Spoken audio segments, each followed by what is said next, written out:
Good morning, this is Marian, and the good news is that somebody else got hired again. So more about this lady, we'll talk about once she announces the party, which means at some point she will be also, let's say, handing in her notice. So you'll find more about her soon. She received 2 offers, not just one. And she's gonna soon change the, let's say, place and environment and so on. On top of that, CodeTap will be launching soon CodeTap version 3, where we improve the experience with the user, how they interact with the courses, how they consume it, and improve the retenancy, something like that. Anyway, how much you retain from a course once you watch it. So that's going on. It's already happening. I'm dealing with some Amazon services like Amazon routing, Route 69, whatever.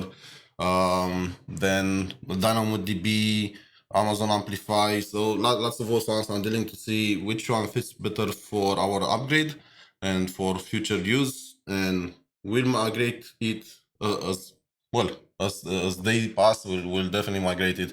So some of your students, pay attention this time. You might not want to miss this train again, like some of you missed with the CodeTap version 2.